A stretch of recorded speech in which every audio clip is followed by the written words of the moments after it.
give me a job. She goes, what now? I said, Jenny, you got me on 10 forms of therapy. Give me 5 forms of therapy and give me something productive to do. I'm going wild in here. I need some productive, I need a job. And she goes, you want to volunteer for the psych ward you are staying in? I said, yes. She said, no. My name is Pat Hines.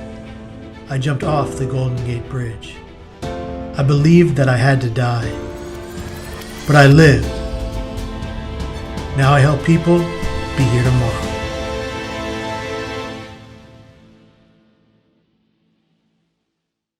Three C's: whale, ocean, rainforest noises, music therapy to benefit brain health through changing your brain waves and brain patterns. It was amazing. I thought it was nonsense. In 3 weeks, I was sleeping again like a baby. So I'm sleeping better, I'm eating better, I'm exercising every day. They didn't have a gym, but I remembered I was a high school WCL wrestling champion. I put my body to the ground and I got to work because I'm physically capable. And I did the work and I lost the weight. I had a 6-inch beard jutting off my face, a hair out here, it was an afro. Yes, I can grow one, and it was red, fiery red. They called me Fire Fro. I didn't appreciate it. I shaved the hair off my head, never quite grew back like it was. And in that psych ward, something else happened. A kid comes in one day on a gurney, he's catatonic, he can't move, he can't talk. Methamphetamine is another drug, substance use disorder, just like my birth parents, just like my father's parents. And so, I'm saddened by this kid because every day they bring him his tray of food and every day they take it away full. It made me very sad. Breakfast, lunch, dinner. I decided I'm gonna help this kid. I'm feeling better, I gotta help somebody else. So I sat down and I tried to elicit a response from this young man. 2 weeks go by, nothing. I tell him story after story after story. Finally, one day, 2 weeks in, he goes like this. Jeez, man, you talk too much. Leave me alone. I jumped up and I did this because I can and it's awesome. People were clapping in the background. If I'm honest, it was just the lady that was always clapping, but she meant it for me. And I'm at the nursing station, psych ward station, big station, lots of people. And I go to Jenna, my case manager from Brooklyn. I said, Jenna, give me a job. She goes, what now? I said, Jenna, you got me on 10 forms of therapy. Give me 5 forms of therapy and give me something productive to do. I'm going wild in here. I need some productive, I need a job. And she goes, you want to volunteer for the psych ward you are staying in? I said, yes. She said, no, that's highly unethical, probably illegal. That is not going to happen, Kevin. I said, well, Jenna, can I have a hug? She said, what? I said, 23-second hugs for these oxytocin in the brain that make you feel better. She said, get away from me. Then the very next day, Jenna went on vacation. Bye, Jenna, good riddance. And the new case manager comes in, and this lady was a certified 1960s San Franciscan. Who knows what that means? She was a flower child. She had seen, done, and been through it all. She had salt and pepper hair out to here, a lay of flowers around her neck she handpicked and made from her garden every day, a flower in her right ear, tie-dye shirts every day that she claimed were different. It was the same damn shirt. Smell it. And I go to her and I say, listen, I need a job. And she goes, you want to volunteer for us? I said, yes. She said, that sounds like a lovely idea. What can we have you do? And they should have never left this poor lady alone at the nurse's psych ward station. She was dangerous. She walks back and grabs a giant green binder amongst 22 other giant green binders, and she says, I know. You can file these. I said, what are they? She said, patient binders?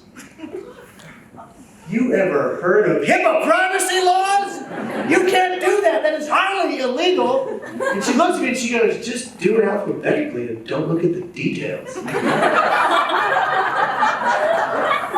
You guys know me by now. I just did it alphabetically. I did not look at most of the details. Anyway, so I finished that job. She gives me my next job. Didn't have to give away clothes closet. When you leave the hospital, you have something to wear. Everybody in there is wearing hospital gowns, hospital pants, hospital slippers with the grips on the bottom. Not me. I go into that closet. I box. I bin. I label everything. Male, female, other. I separate it out and I realize something very quickly. All the men's stuff fits me.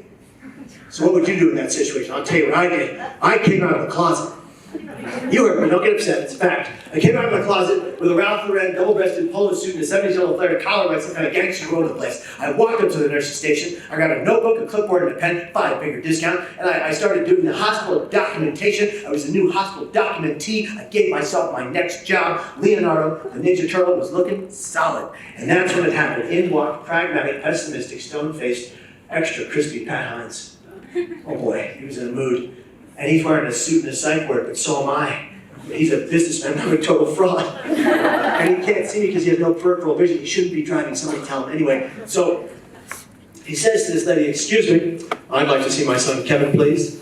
And this lady looks at him, she goes, "Mm-hmm," and points at me. And he looks at me and he does a double take like this. And he says one of his favorite mantras, "Kevin!" That was too loud. "Kevin, what the hell are you doing?" And I was over here and I was like, "Dad, I work here now." And he's over here and he goes, "What?" Like Little John the rapper. If you don't know who Little John is, okay, if you have that deal of knowledge, you just gotta do an LAL_JON on Google or YouTube, find out. That guy says what once, my dad did it twice. "What?" And he looks at this lady and he goes, "Get me the manager." And she looks at him and she goes, "Sir, this is not a hotel." He looks at her and he goes, "Get me the head nurse now." Guess who the head nurse was? Her name was Marcia, and she was tougher than he was. And they're fighting, and that's when I had enough. I said, "That's it, no more Pat Hines." I didn't think they would have security guards forcibly removed. I was so angry.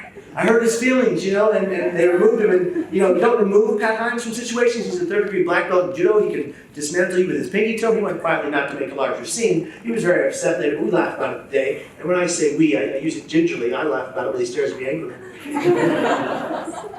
The next day, I go to the nurse's station, the psych ward station, with a pink polo shirt, khaki cargo shirts, and sandals to give away clothes. I was brand new out the box. They fit me like a glove. And I go in there, and I give myself my next job. Afternoon visiting hour announcement from the PA system. If this video helped you, inspired you, or you think it could help someone you know, please take a second to share this video. Your share could save a life.